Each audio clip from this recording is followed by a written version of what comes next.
eterno Dios. Con alegría hoy te alabamos, Rey de Reyes, grande capitán, todopoderoso guerrero. Honor y gloria, luz y dominio, tributaremos todos a ti. Santo, santo, eres tu Señor, Dios de las batallas glorioso. Alabadle cielos, tierra y mar, toda su iglesia, sus mensajeros, alabanzas, cantos de loor, hoy unidos elevaremos. Reverendo, fuego y vida eres Señor.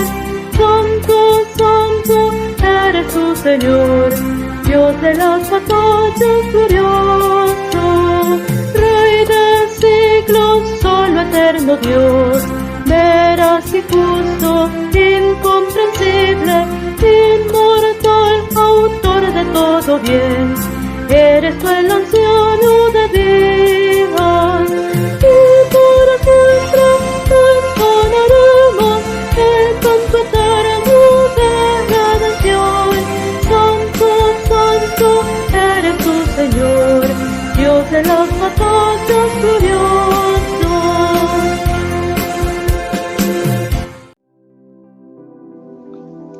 Creo que ha llegado el momento de un movimiento nuevo.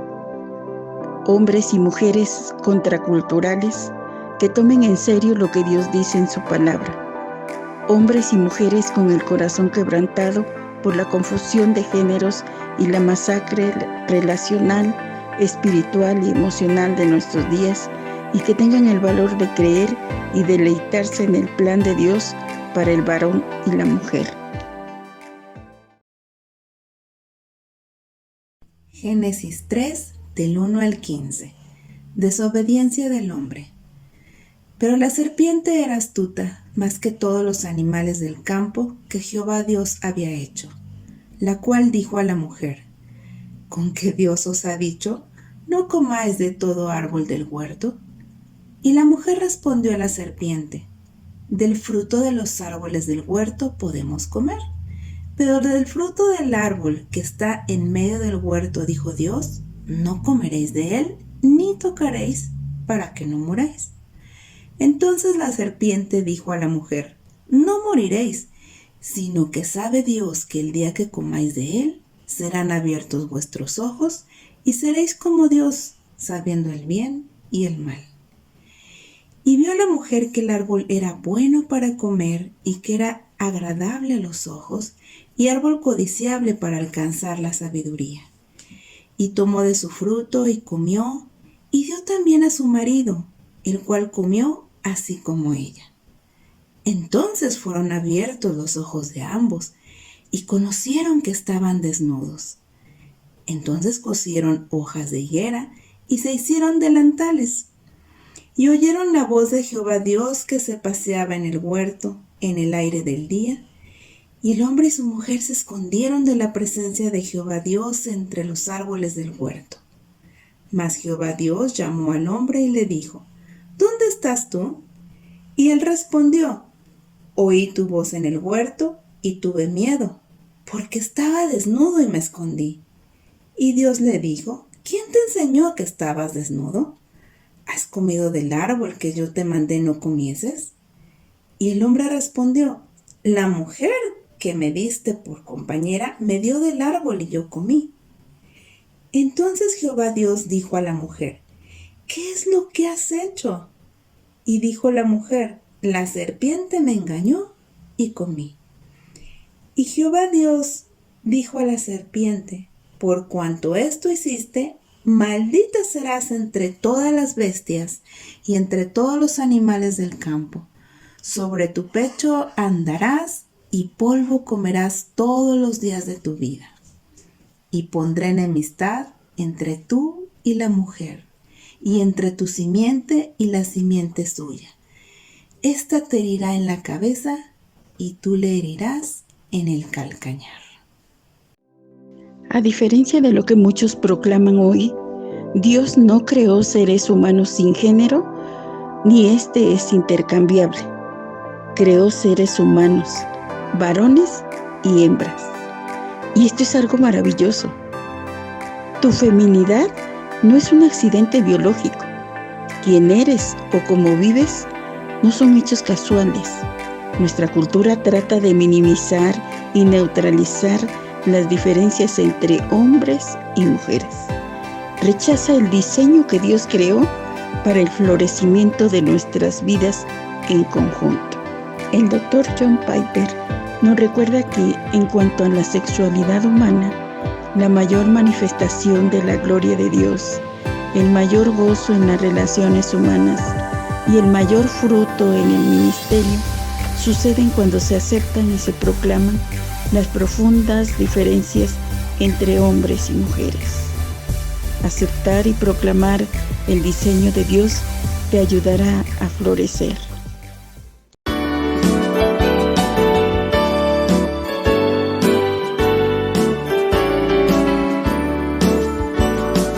Salvador, a ti me rindo y obedezco solo a ti, mi guiador, mi fortaleza, todo encuentra mi alma en ti. Yo me rindo a ti, yo me rindo a ti, mis flaquezas todo traigo a ti. Te confiesa sus delitos, mi contrito corazón. Tuyo, Cristo, mi plegaria, quiero en ti tener perdón. Yo me rindo a ti, yo me rindo a ti, mis flaquezas todo traigo a ti. A tus pies yo deposito mi riqueza, mi placer, que tu espíritu me llene y de ti siento el poder. Yo me rindo a ti, yo me rindo a ti, mis flaquezas todo traigo a ti.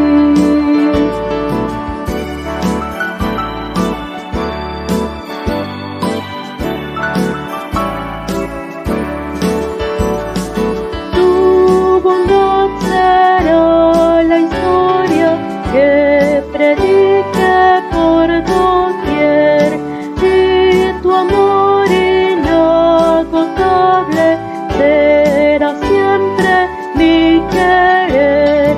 Yo me rindo a ti, yo me rindo a ti, mis flaquezas todo traigo a ti.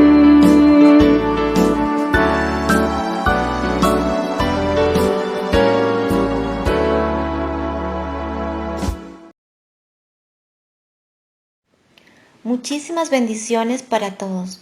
El día de hoy estaremos estudiando el último subtema correspondiente al mes de agosto. Y el título de este subtema es Pacto de Gracia y la restauración del diseño de Dios. Así es. Y si bien es cierto que en la Biblia no vamos a encontrar como tal el nombre Pacto de Gracia, este fue sin lugar a duda establecido en Génesis 3:15. Así que el pacto de gracia es un término que usamos para describir la serie de pactos en los que Dios entró desde Adán hasta el nuevo pacto.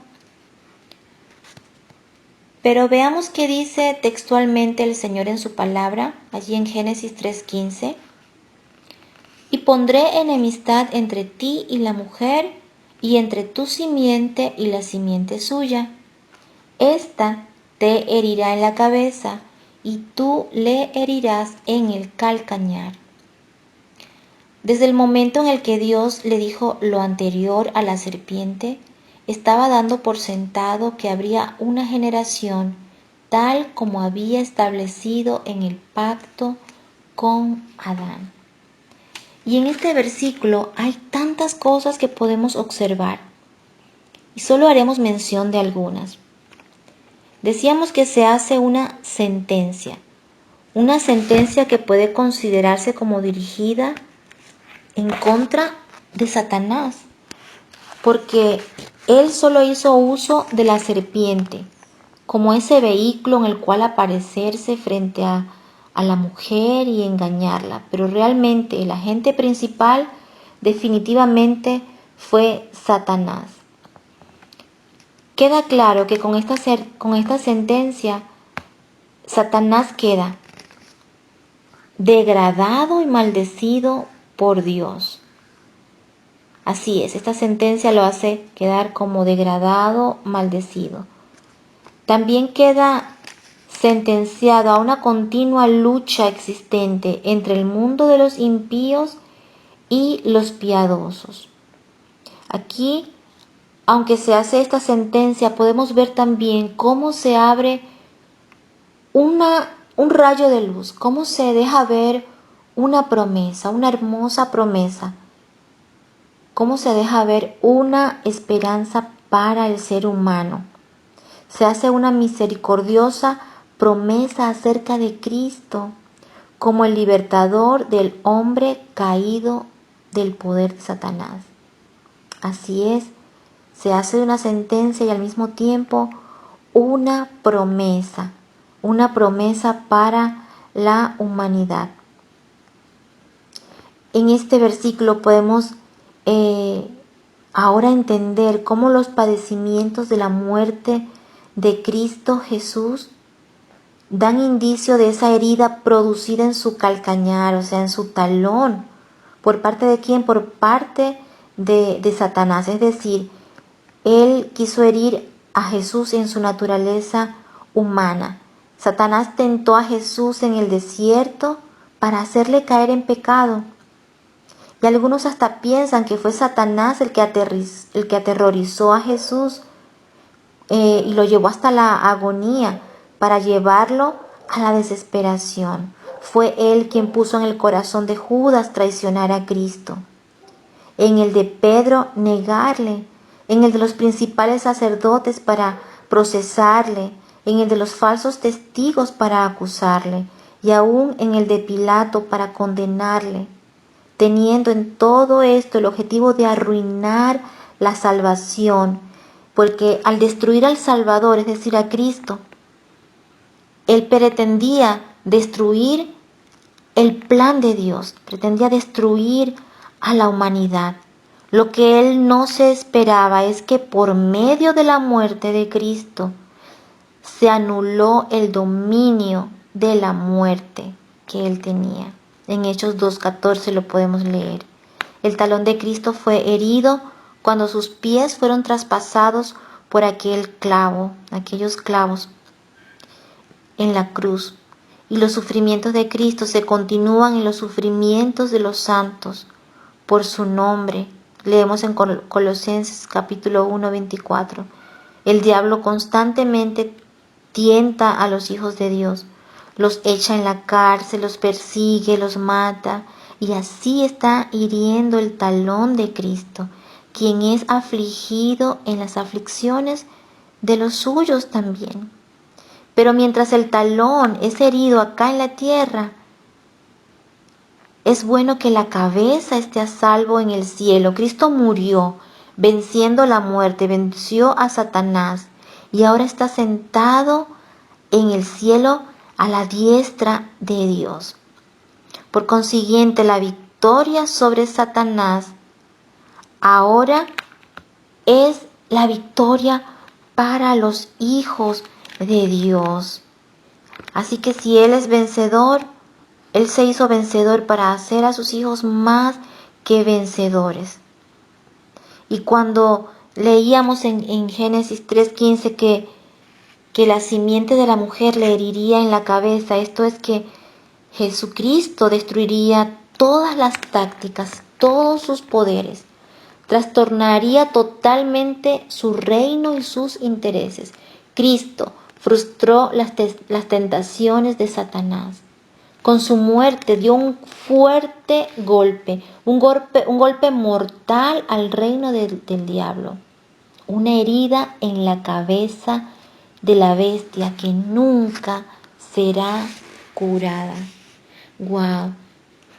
Yo sé que muchísimas veces ustedes, al igual que yo, han leído este pasaje, pero una y otra vez el Señor nos habla a través de este pasaje y nos recuerda ese pacto de gracia que ha hecho Dios con el hombre, con la humanidad. Qué hermoso es nuestro Dios. Continuamos. En el hebreo, la palabra enemistad es la primera palabra, literalmente. Enemistad pondré, así sonaría en el hebreo. Esto es inusual porque normalmente el objeto, es decir, la enemistad sería lo último. La construcción de esta oración subraya que el hombre había cambiado de lado, es decir, del lado de Dios al lado de Satanás. Pero Dios intervendría para revertir esta situación. ¿Por qué? Porque existe el Hijo de la promesa. Está claro que Dios aborrece el pecado y que por ser Dios de pactos, en cuanto Adán cayó en pecado, se cumplió lo que estaba establecido en el pacto. La muerte entró de inmediato. Sin embargo, cuando Dios pronuncia la sentencia contra la serpiente, está implícita la promesa del que vendría. ¿Para qué? Vendría para revertir y encaminar nuevamente al hombre en su relación con Dios. ¿Y quién vendría? Vendría nada más y nada menos que Jesucristo, es decir, Dios en forma de hombre, Dios acercándose al ser humano, Emmanuel, Dios con nosotros, Dios haciendo puente para conectarse con la humanidad, Dios acercándose para restaurar la relación que se había roto a consecuencia del pecado. Y es Jesucristo, el cual nació del linaje de David, es decir, de la descendencia de David. Notemos que para que se dé una descendencia es necesaria la unión sexual de un hombre y una mujer. Ya lo hemos visto en temas anteriores. Y aunque Jesús no fue engendrado de varón, sino por el Espíritu Santo, para poder ser del linaje de David, era necesario que la mujer fuera usada por Dios como vaso para que allí naciera Jesús.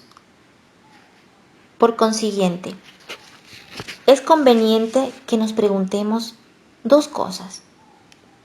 La primera sería, ¿se agrada a Dios de la práctica de la homosexualidad?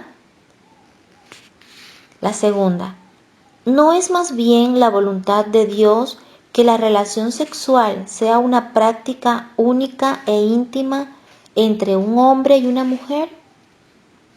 Y por supuesto que ambas preguntas tienen respuesta.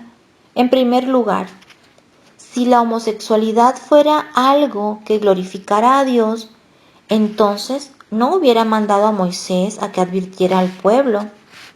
Cuando dice en Levítico 18:22 que echarse con varón era abominación.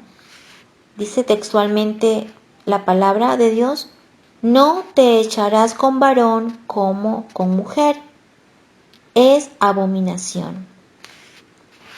Quienes hablan de la teología gay distorsionan este texto, diciendo que puesto que fue dado en un tiempo y en un contexto, ya no es aplicable a nuestros tiempos. Ellos se olvidan de que, aunque nuestra cultura es otra, el pasaje sigue teniendo el mismo valor espiritual. y que por lo tanto es para nuestros tiempos también. Y esto hace que lo que Dios demandó como pecado en aquel tiempo seguirá siendo pecado en cualquier tiempo y contexto. Nuestro Dios no cambia.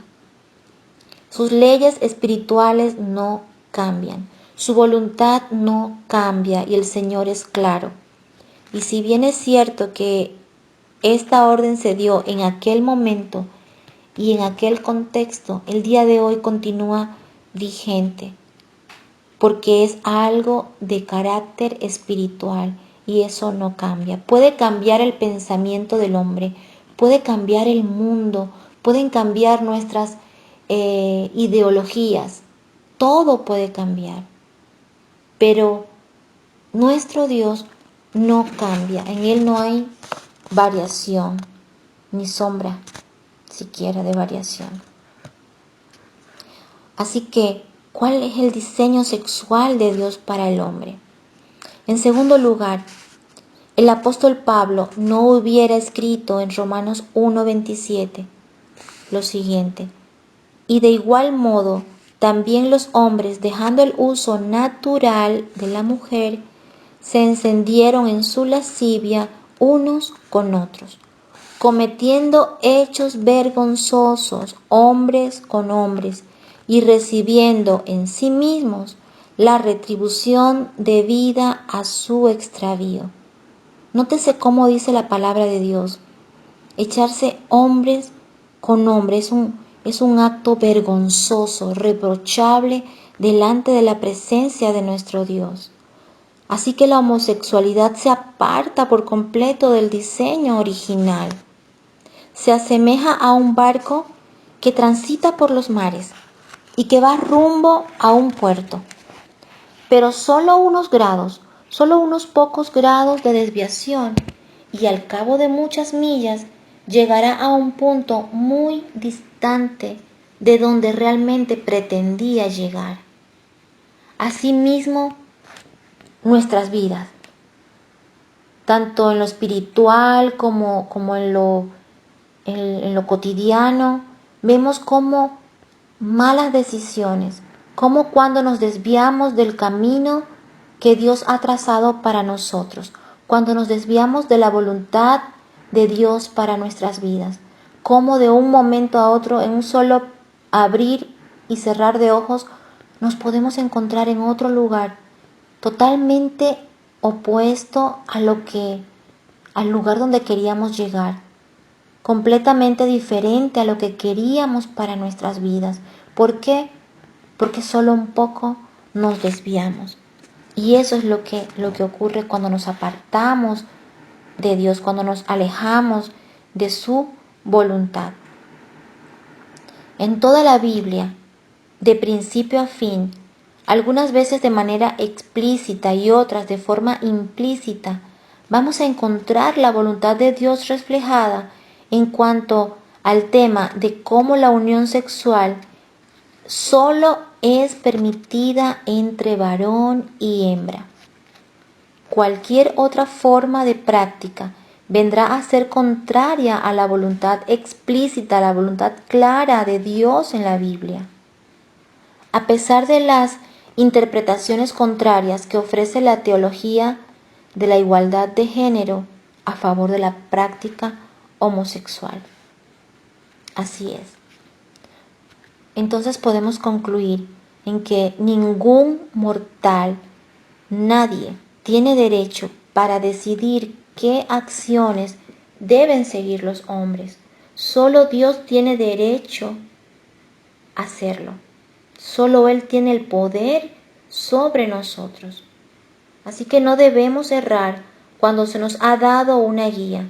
No debemos procurar perdernos cuando hay un mapa que nos enseña qué camino tomar. En Judas capítulo 1 versículo 7 leemos lo siguiente: puesto que ellas se corrompieron y siguieron carne extraña. El texto acá indica que buscaron los placeres carnales, yendo en busca de lo que no era aprobado por Dios. Las implicaciones de toda perversión llevan en sí castigo. Vemos cómo la serpiente quiso engañar a Eva o la engañó, porque de hecho ella cayó en el engaño y le dijo: no vas a morir, come del fruto. Y ciertamente Eva no iba a morir al momento, pero la muerte que vendría sobre ellos y por consiguiente a nosotros sería la peor muerte, la muerte espiritual. De esa muerte hablaba Dios cuando les advertía que no comieran, que no desobedecieran. Y es lo que intenta hacer Satanás hoy en día. Es lo que sigue intentando, engañarnos para apartarnos del propósito original de Dios, de la voluntad de Dios. Y recordemos que esto trae castigo. La desobediencia a Dios, las implicaciones de toda esta perversión lleva en sí castigo, pues desobedecieron a pesar de que se les había dado indicaciones de cómo debían vivir y conducirse, de tal manera que no se pervertieran y en todo fueran olor grato para su gloria. Nosotros, los seres humanos, fuimos creados por Dios con el fin principal, con el propósito principal de glorificar a Dios, y nuestras vidas para Dios deben ser un olor fragante para su gloria. Esto es lo que Dios espera de nosotros, que le glorifiquemos en todo. Así que, para poder hacerlo, tenemos que apegarnos a su palabra, apegarnos a su voluntad, a su diseño original, a su plan perfecto. Dios añada bendición a su palabra y Dios sea con cada uno de nosotros, con cada una de las personas que escuchan en este momento la palabra de Dios. Amén.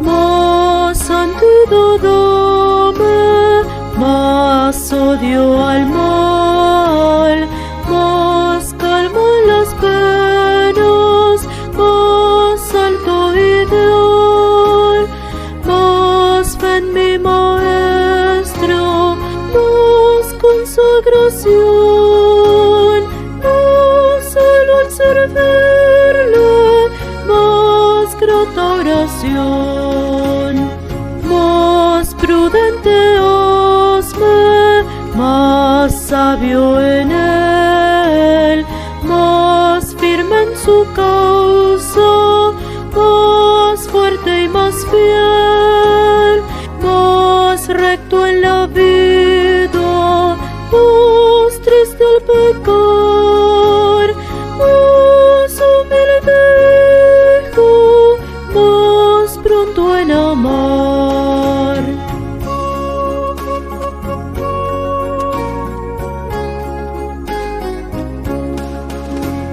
Más pureza dame, más fuerza en Jesús, más de su dominio, más paz en su cruz, más rica esperanza, más obras aquí, más ansia del cielo, más gozo allí.